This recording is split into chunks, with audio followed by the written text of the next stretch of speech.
Welcome everyone to the southernmost of the East Coast museum ships that we visited in April 2022. So after this video, the next one up from that US trip, it will be heading over to the West Coast before we head down to the South Coast and then paradoxically back up to the East Coast for USS Wisconsin to wrap it all up. But nonetheless, as you may guess from this picture, our next stop was in South Carolina and the USS Yorktown. Yorktown is of course part of the Patriots Point Naval and Maritime Museum and is not the only ship they have. USS Laffey is also present, which you'll see in a minute, but of course being an Essex-class aircraft carrier, she is the biggest and most impressive single piece of the collection. And of course, it was quite amusing that, being an American carrier, proudly flying the American flag, what could make her even more American than a Coca-Cola truck sitting right alongside? But as with our look at North Carolina, this is going to be a picture-based tour. But before we get going, absolutely 100% massive shout out to the awesome gentleman that is Captain Detour, who is an ex-US Navy, ex-US Merchant Marine captain, who gave me the tour of the ship. Incredibly helpful, incredibly knowledgeable, incredibly friendly, and able to show parts of Yorktown that I hope you will enjoy. So without much further ado, let's board Yorktown and get to the top of the ship, because that's always a good place to start. Yorktown is, of course, CV10, which makes her an Essex-class carrier. She was renamed on the stocks after Yorktown CV5, the lead ship of the Yorktown class, was sunk in action in the aftermath of the Battle of Midway.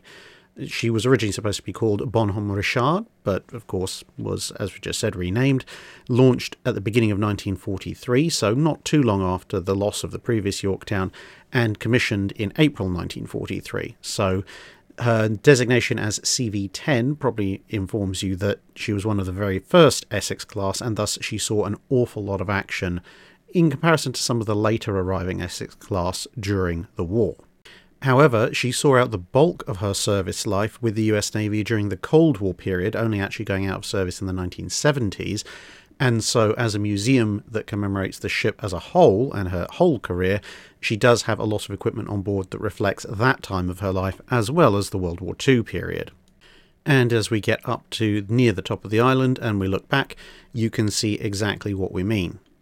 And stepping out from behind the plexiglass gives us an even clearer shot, so you can see there's a whole load of Cold War aircraft, and in a little bit of a break with tradition, we are actually going to take a look at those as we work our way down the ship. I mean, they're fairly obvious, so it'd be a bit of a shame not to.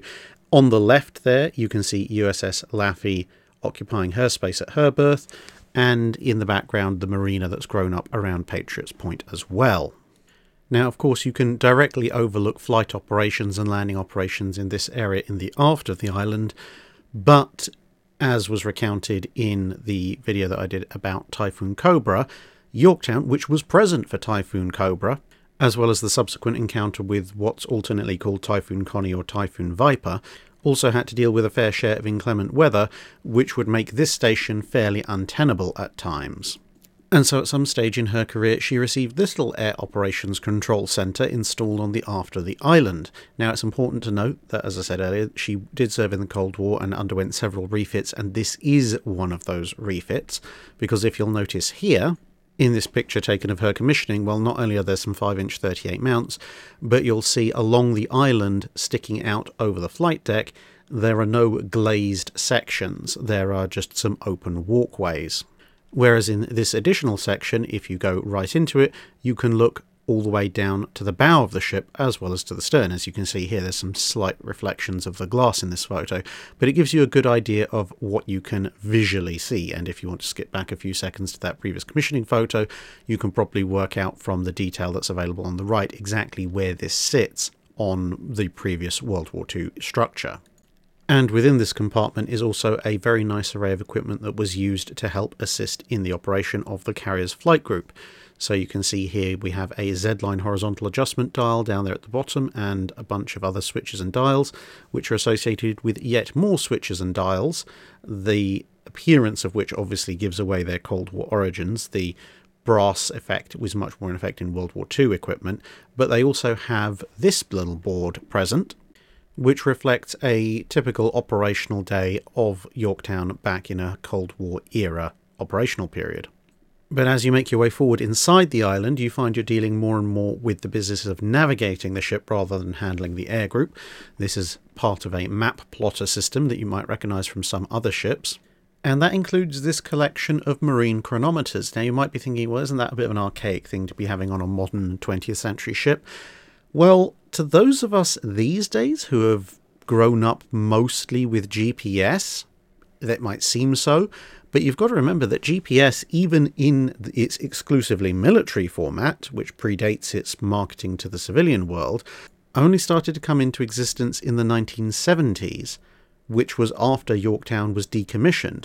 Prior to that, although there were an increasing number of navigational aids available through the mid to late 20th century, you were still, if you were out at sea, reliant to a certain degree on dead reckoning and star sights and things like that, for which you need a completely accurate set of clocks, because as you make your way across various longitude and latitude lines, one of the few things that you can usually count on is just looking at, well, this is the time at my original point of origin, or perhaps Greenwich Mean Time, and this is noontime here. Well, that'll give you a position at least in terms of east or west. You have to work out north or south a little bit differently, but marine chronometers are massively important even in Yorktown's later service, and so they're kept on board here. Because if you get your navigational plots wrong, well, this kind of thing might happen. And yes, this is actually kept in Yorktown's navigational area in the ship's island by the crew, I guess as a reminder as to why you need to get these things exactly right. And then making our way further forward still, we get to the area where everything that's calculated further aft is put into action. And so this control panel shows both RPM and speed orders as related down to the machinery in the bowels of the ship. And of course, because the ship has multiple propellers and multiple shafts, there are multiple readings. So you can see down there at the bottom, you have the port side engine orders, currently with the white arrow set to just towards astern of stop, whereas it's at just about into 1/3 of astern on the starboard indicator, but the red dial on the interior is currently showing 1/3 ahead on the port side and has gone all the way to the bottom on the starboard side. I can't quite read what that says, but it's well beyond flank on either side. You might also notice at the 3 o'clock position a wind direction indicator, which is generally helpful for navigation, but especially so for a carrier. And since this is one of the ship's steering positions, just to the right is one of the ship's wheels, and you can see there's a few more dials here. We have a pair of compasses above to the left and to the right, and down there on the right, still outlined in brass, is a rudder direction indicator. You can see it goes up to 35 degrees left or right, port or starboard, but it's labelled left and right in this case, and the dials at the moment are indicating that the ship has a fairly significant right rudder going. And for those of you who are interested, hard rudder on an Essex class is rated as 30 degrees, full rudder, which is slightly less, is 25 degrees, and then the standard rudder is actually given 2 different ratings. If you're going faster than 15 knots, for a standard rudder, you only need to put it over to 11 degrees, whereas if you're going slower than 15 knots, you actually have to put it over to 14 degrees to achieve presumably the same performance. And you might have spotted there at the back next to a voice tube, this thing. This is a clinometer. It measures the ship's incline. And, well, I would like to call it the Halseyometer, considering the poor ship had to go through a pair of typhoons.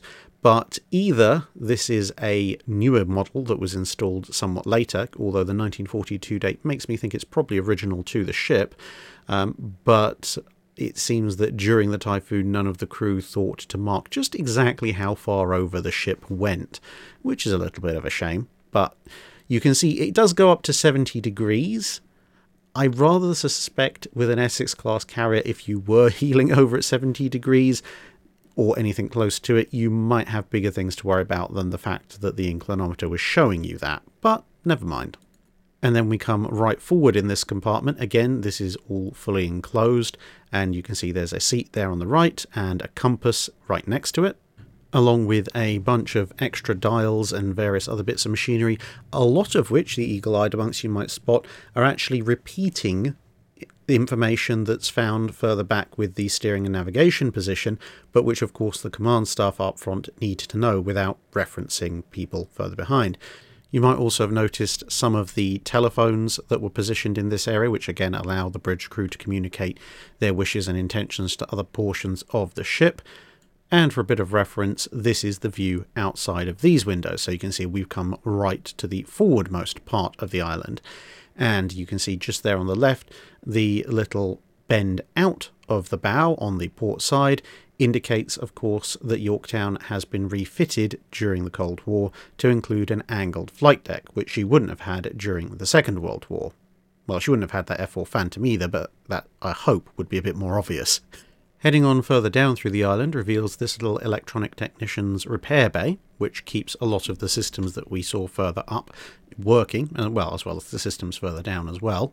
And we also find one of the pilot's briefing rooms, which, as you can see, again, as with the notice up near the air traffic control area, has been set up in a way that shows what a typical day on Yorktown during the heyday of her operational service would have been like.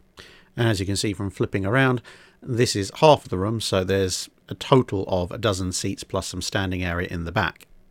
And then further down still, although you can see we're still in the island thanks to the daylight coming through the hatch, you can see here's an area where they're operating some of the radar systems of the ship. And that brings us down to the flight deck level. And some of these aircraft were in the process of being repainted at the time, so you'll notice slight variations in the quality of the paint job. We'll explain that a bit later.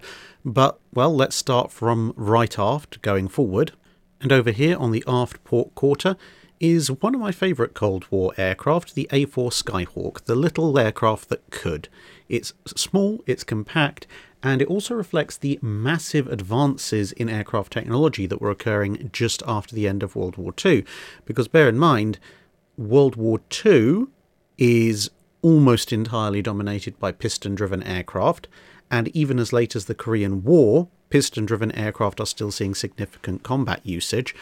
And then you have the A4, which is very obviously not a World War II aircraft. It's a delta-winged jet aircraft, which first took to the skies less than a decade after World War II itself concluded. And it was introduced into service with the US Navy in 1956, which is an interesting coincidence because another, for the time, a very futuristic delta-winged attack aircraft was introduced in 1956 on the other side of the Atlantic, that of course being the Avro Vulcan.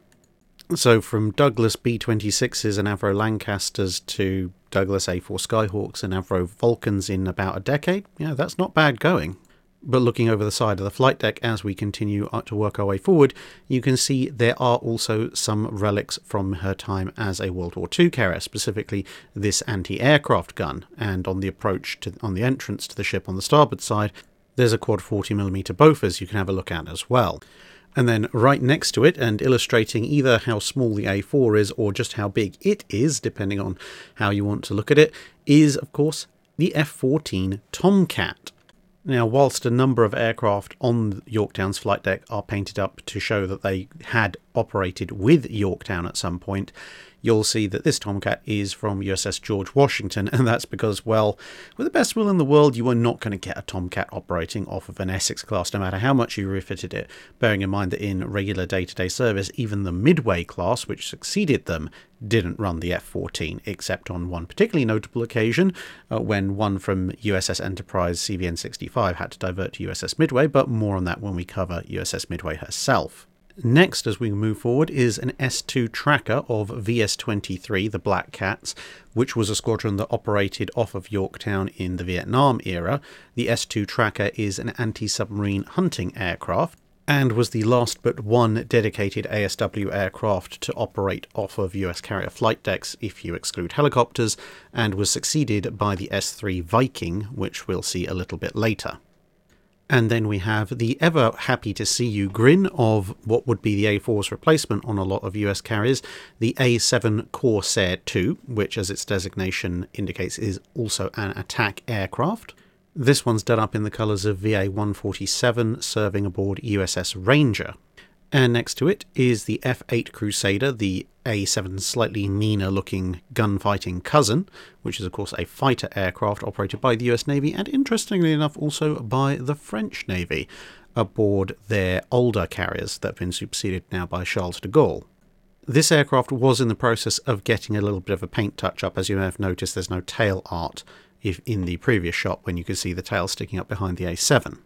And just across from it is the subsonic A6 Intruder, one of the US Navy's longest-serving strike aircraft. As you can see rather prominently, this one is painted in the colours of a squadron operating off of USS Independence, and as you can see by the extreme end of the tail, is also having a bit of work done to her, although the main paint job along the fuselage is in really good condition. Albeit that her nose does indicate one of the perennial hazards of having museum aircraft out in the open. As you can probably imagine, with that refueling probe sitting there nice and extended, it does provide something of a tempting perch for the local bird population. And with her radome being painted a nice black colour, well, the results speak for themselves a little bit.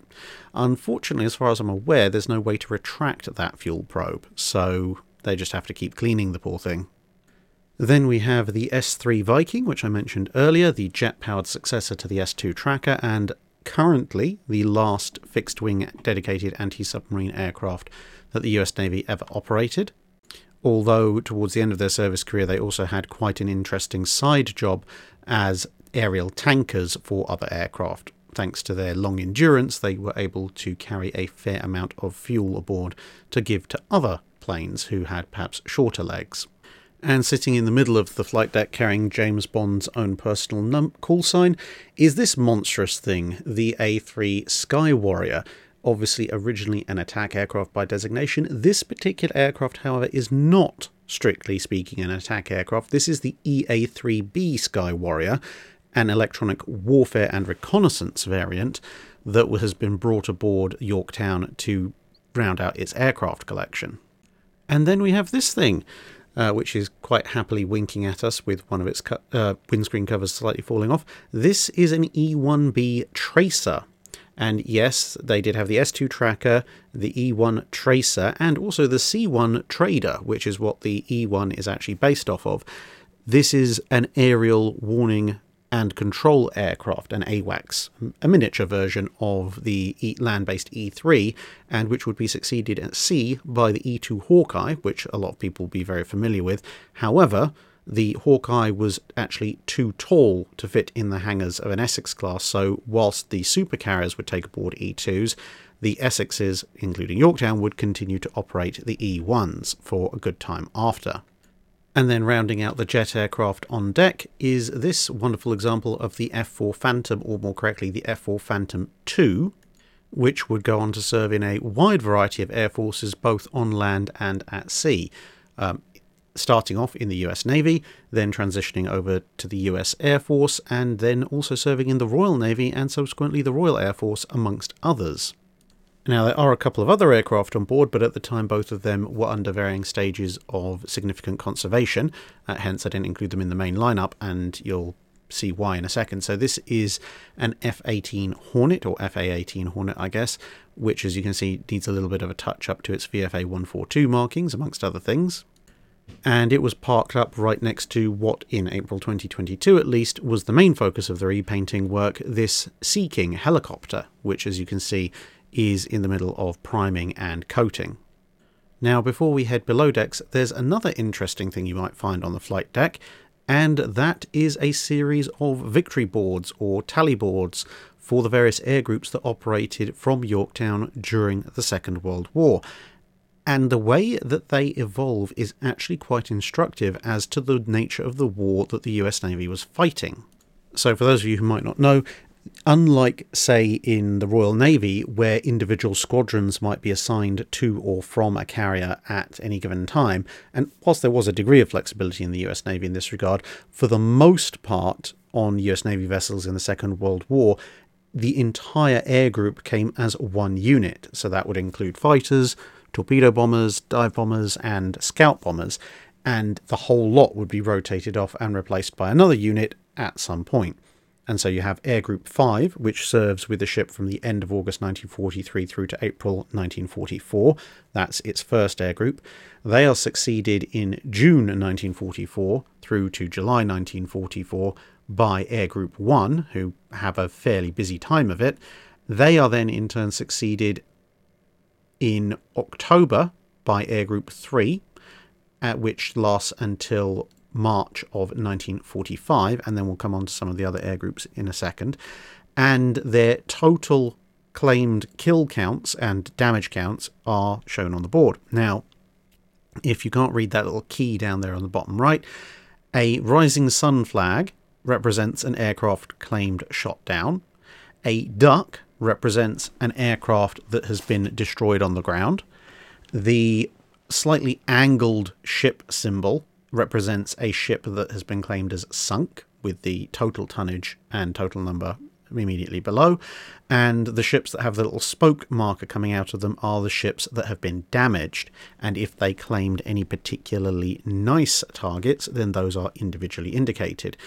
So you can see during Air Group 5's tenure, they have a lot of aircraft being destroyed. You've got 95 air-to-air kills and 195 kills on the ground being claimed, with 15 more listed as possible in air-to-air and another 117 listed as possible on the ground. The number of ships being sunk is relatively low. There's 15 of them, totaling just under 60,000 tons, with 45 ships totaling almost 250,000 tons claimed as damaged. Air Group 1, as I said, is only there for a couple of months but has a very active time of it, and their board is very similar. 101 air-to-air claims with 19 possibles, 104 air-to-ground claims with 44 possibles, only 15 ships claimed as damaged and 11 sunk with a lower tonnage total, but right down there at the bottom you'll notice they did manage to damage the Japanese carrier Zuikaku. And then you move over to Air Group 3, a similar number of air-to-air kills, 91 claimed, 166 aircraft claimed on the ground, with 260 possibles. But now the number of ships is going up. 28 sunk and 18 possible and 75 damaged. And then we come on to Air Group 9. This is with a ship from March through June 1945, and although they've got, again, around about 100 air-to-air kills claimed, 107 in this case, with 14 listed as possibles, the number of aircraft on the ground destroyed has dropped. There's only 74, albeit they claim 112 as possibles. The number of ships, however, has gone up. 43 damaged, only 6 sunk, fair enough, but they've also managed to claim kill credit, in part at least, for the massive battleship Yamato and the slightly smaller cruiser Yahagi. And then we move to the last stage of the war between June 1945 and its end, although Air Group 88 here doesn't leave the ship till October. And this is when the US Navy starts really pressing in, attacking the Japanese home islands. And suddenly, there's a rather distinct lack of operating Japanese aircraft in the skies, with only 19 kills claimed, but 156 aircraft potentially killed on the ground and another 90 listed as possibles. And then just look at the ships. Admittedly, these are going to be mostly coastal traders and so forth, but 56 sunk, 130 damaged. They've also claimed kill credit for sinking the battle cruiser Haruna and the Oyoda. I think that's probably Oyodo cruiser. And they managed to bag a total of 57 trains, which I'm sure would make a couple of their colleagues in the submarine service very jealous. So it just shows the rather rapid collapse of Japanese resistance towards the end of 1945, but also the increasing levels of control that the US Navy had over the skies, because at the time when Yorktown comes into service, there are still relatively few US carriers available on the front line, but they're able to maintain, through the various air groups, a near consistent air-to-air claimed kill ratio, despite having a lot more ships competing for the rather diminishing number of Japanese aircraft in the sky. But then you start to see ship kills and then latterly train kills going up and up and up as the Japanese effectively start to throw in the towel and lose control of the skies, and then they can start hunting other targets like small traders, and in this case also the railway stock. Now we head below the flight deck into this area, and you might be thinking, Drac, what are you doing? Why is this so important? Well, this is actually an absolutely fascinating part of Yorktown's history. Because if I was in this location during World War II, I would be in a much more exposed location, and indeed the area above me would also look a little bit different. Because you see, back when Yorktown was originally built, this area you can see on the left with the white paint and the bulkhead door that would have been the last area of the ship at this deck level near the bow which was actually enclosed. All of this would have been open. Now, pay careful attention to the corner. You can see it curves round rather than being pointed. And this is a view of the port side, so you imagine the same thing on the starboard side. And now take a look at this picture. This is Yorktown after her run-in with Halsey's second Typhoon, and you can see the flight deck's not looking in such brilliant shape. But just there to the left, you've got this black section of the ship's camouflage scheme. It's probably not actually black in real life, but it's black in the photo. And as it comes up the hull, you can see just on the dividing line with the much lighter colour, which makes up the left-handmost portion of this photo, you can see a crewman standing there in dark trousers and a light shirt. And what he's standing in front of, below the flight deck, is this same area. You can see the rounded bulkhead, which makes up the corner. The rest of it's lost a little bit in shadow. And if you look at bow photos of the early build Essexes, you can see this same structure. So all of this, where you can see the men standing below the flight deck just before it's collapsed, that is the area that I'm taking the photo from on Yorktown as she is at the moment. And as you can see, it's completely open in 1945. But here's a view forward. And you can see you've got the anchor chains running through this area, which again would have been open and exposed. And you can see this is now a completely enclosed area, and indeed through those two little archways that you can see just ahead, there's a further enclosed area which goes to what is now the foremost position on Yorktown, the foremost part of the bow. And all of this was enclosed during her Cold War refits and upgrades.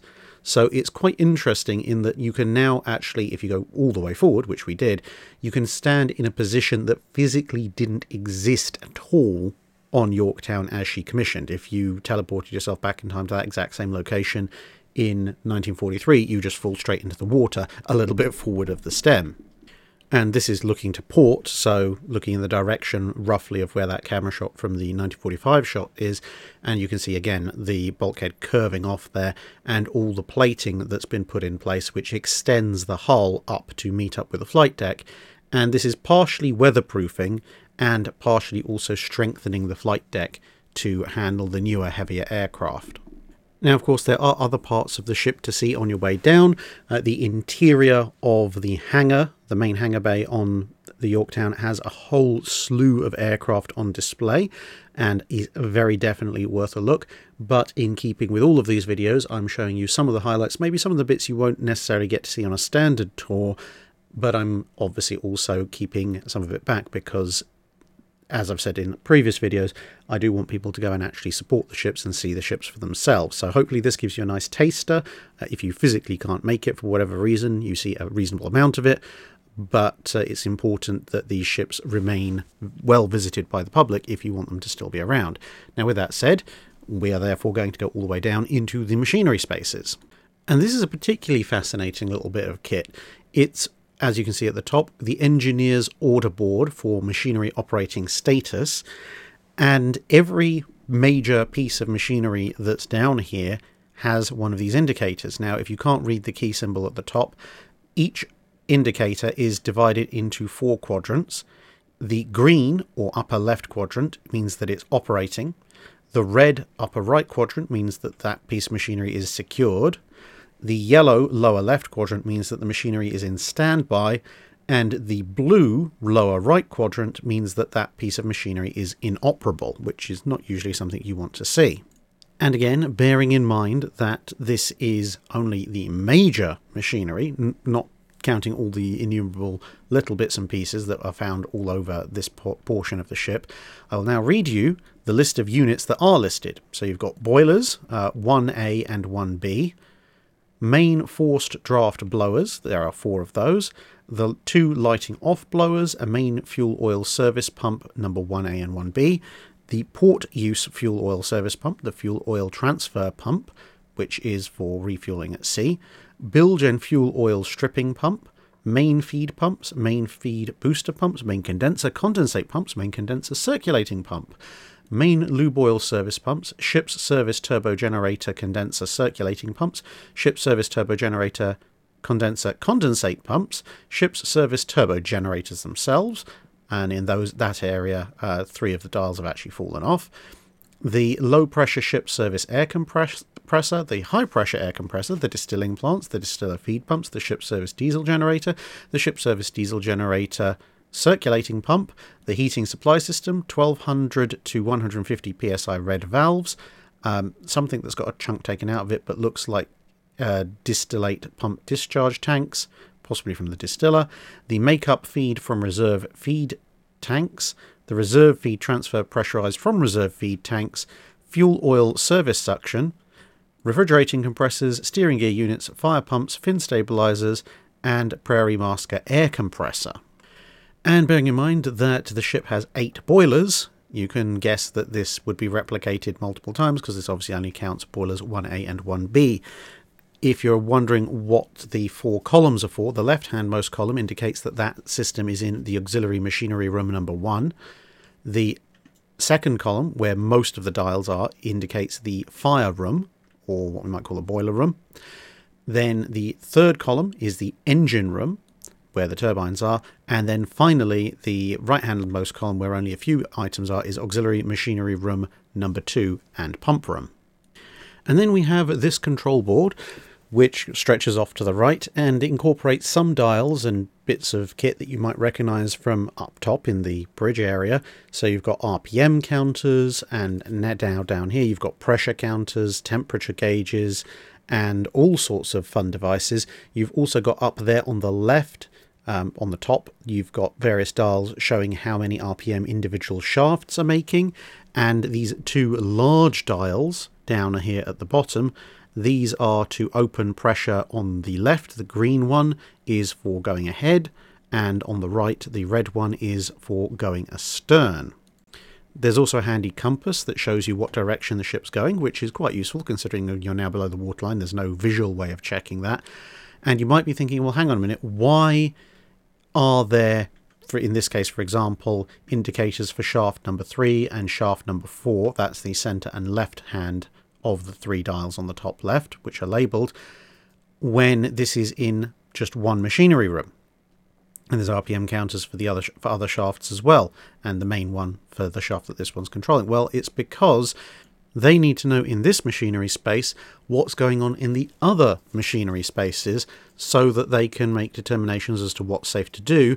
And also, if a machinery space is lost, let's say the ship takes a torpedo hit or a bomb hit and one or more of the machinery spaces is on fire or flooding, they need to be able to monitor what's happening in there, even if there aren't other people in there. And to a certain degree, potentially also control some of the things that might be going on in there. Because if you have, let's say, your adjacent propeller shaft racing away, that's going to affect what you're going to be doing with your propeller shaft, lest you put even more undue stress on the ship than it already is suffering. And as we delve further into the machinery spaces, we come across this. Now, this general layout should be relatively familiar to you if you've seen the videos that I've done previously about ships on the US tour, particularly New Jersey and Massachusetts, because this is yet another boiler. As you can see, it's got the oil sprayers in there, but in this one they've actually taken some of these plates and their sprayers out. You can see that on the right, so that you can get a better look inside. And immediately next to it you can see a whole array of different pressure dials, which tells you what's going on in there. And you can see, particularly notable on the top left one, the red indicator. That's the red line at which the safety valve will go. So in this particular case it seems to be set to about 635 psi. So that's your don't exceed this, otherwise bad things will happen. The dial on the right, if the red line indicator is still there, which there's a small circle in the middle that appears that it would, appears to be set to 600 psi. And you'll recall from the video on USS North Carolina that different boilers had different settings very slightly in terms of when their safety valves would go. And nearby is one of the ship's intercom systems. Now, as you can probably tell, this is a little bit more advanced than just a voice tube or the fixed line telephone systems that are found in purely World War II vessels.